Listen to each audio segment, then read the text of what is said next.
Hello, Charlie TCG here, and welcome back to my channel. Today's post-rotation video is Great Tusk Mill, the return of this type of archetype that's milling out your opponent's deck. We haven't seen this archetype be as prevalent as it could be in such a long time. It's one of the best ways and funnest ways to play these control decks.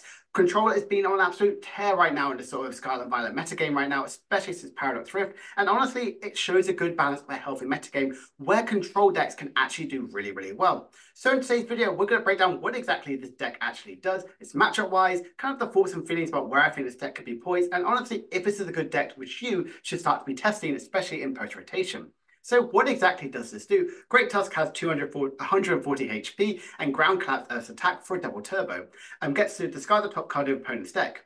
Okay, that's fine, but if you play the Ancient Supporter card, discard 3 more. Basically, discarding 4 cards from your opponent's deck is very, very strong. And you can see in the first weekend results in Japan, it did pretty well. It is a return of Mill, but it's a very fast and aggressive approach to trying to get into Mill sort of factor, especially if you have Sada and the Adventurers, which you can draw a ton of cards. So could you in fact deck yourself out before you deck out your opponent?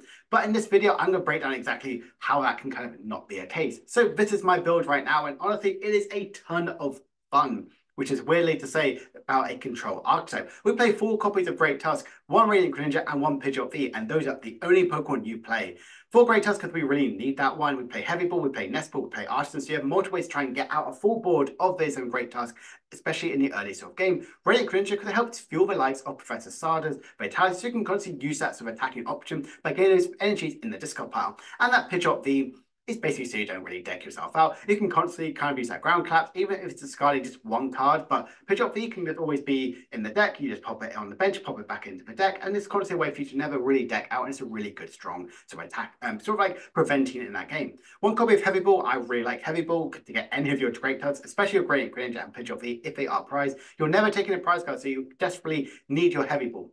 2 copies of the Hand Clipper. This is brand new sort of item card, which lets both players discard until we have 5 cards in hand. Why is it really good? Well, it stops the likes of these Lost Zone players, Gardevoir, Shein Pao, not really as much, but Charizard. These decks can really accumulate. It's a really large hand size, so this can really limit that, so we don't rely on like an Iono to try to save them from the game.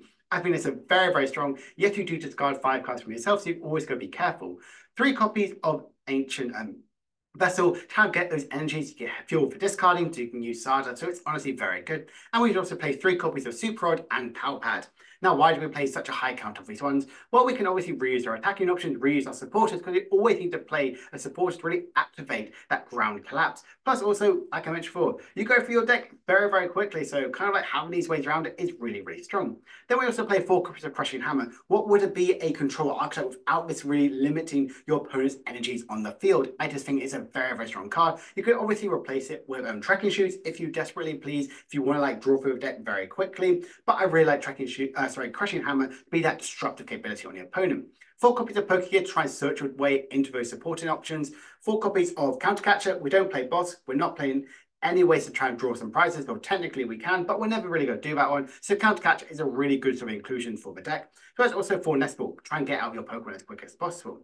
Then our supporters are 3 Sardas and 4 Explorers. Sardas obviously is really good because you can power up your Pokemon as sort of a way for them to use the attacks and not rely on double turbo, but also you get to draw 3 cards, which can be very, very important. And Explorer's Guidance, which is look at the top 6 cards of your deck, put 2 in your hand, and 4 of them are discarded. Hence why we're playing a lot of Super Rod and Power Pad and ways to recover. You can pretty much draw for your deck very, very quickly. So that's why we're playing the Pidgeot V, why we're playing Super Rod, why we're playing Power Pad in such high numbers. So we're not really going to get that deck out sort of opportunity. Then 3 copies of Artisan. Ways to constantly get your Great Tusk out. You want to have a full board set out as very much as early as you're going sort of second sort of thing, because you don't want to really rely on them in the late game.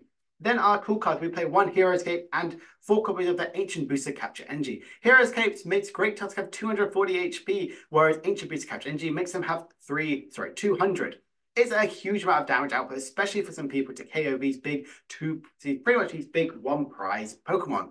Kind of like making them as much of the HP as 2 prizes, kind of makes your opponent work a lot of it. Charizard can't 1-hit KO you. They have to have the likes of They can't even one-hit KO with Fatality Belt. They've got to go two ways into a Great Tusk if you have any of these sort of things into it, which is really, really strong, especially in this sort of metagame as well. I really, really like this deck. I think it's very well poised, and the rest of it energy to play 4 double turbo and 6 basic fighting. Why we play such a high count of fight energy? Well, we want to be using Professor Silo Fatality, and it's just really good to have as many of them as possible. So looking at the matchup wise, honestly, I think it's got very, very favorable in most of the archetype. The reason the decks which aren't favorable with one, except or besides of Sheep Out, are ones that can play Iron Hands. Miraidon can easily cheek in and get some easy prizes from Iron Hands. Yes, you can in theory KO an Iron Hands as a response. So you can remove an Iron Hands from threat, especially with some Sardas, from NG attachment. So you do have that capability built into the deck. But in the likes of Iron Crown, they can KO, you can use Iron Hands and KO you, especially even if you have an Ancient Beast of Capture NG attached to yourself. So definitely that's something to be worried about and be careful about. The rest of your favorable matchups are the archetypes that draw through your deck very, very quickly. Lost Zone decks, Chi and Power, Roaring Moon, heck, even Control, like the Snorlax one, the block one. As long as you don't really play, obviously, the Pidgeot one, if as soon as you've got a Pidgeot in there, you're kind of a bit fudged. It's going to be pretty much bad. But you can pop it straight back in the deck, similarly like with Radiant Greninja. You don't play any switching cards well, so you want hopefully they don't get an Erica's invitation to try and get your Radiant Greninja. If you know it's in the prizes, I would keep it in there because you want to constantly be decking out your opponent, and you can kind of do it a lot bit quicker than what Snorlax can do, especially with the Clippers and with the likes of the attack. Relatively even matchups, I think, are ones which can kind of like struggle to hit these big one-hit KOs on you. They are going to have these massive hands. They are going to be kind of can do these huge amount of damage output, but you do have to do a lot to work with to try and get to it. The rest of the even ones, they have to go through the deck quite quickly, so that's where Mill can really, really capitalize. Heck, even Gardevoir can even go into maybe the slightly favored or even the slightly unfavored, depending on where you are in the matchup-wise. So overall, it's pretty good overall, I feel like. And honestly, if we look ahead with it, can Mill survive this new format? We've seen that people are trying it out. I've seen some good people on YouTube actually try out this Mill deck. I've seen it have good results in city leagues. So it is actually being put in the work. It's doing well, doing good numbers overall. But it's missing your supporter, hurting your deck too much. It relies so much on playing a supporter card. And you do play a ton of ways to try and get it. You play 8 supporters, you play 4 Pokegear, you play Great Ninja. If you are worried that much, you can go play Tracking Shoes. So you have lots of ways to draw for your deck. So you're not really going to be missing that sort of turn one if you're going second supporter out win.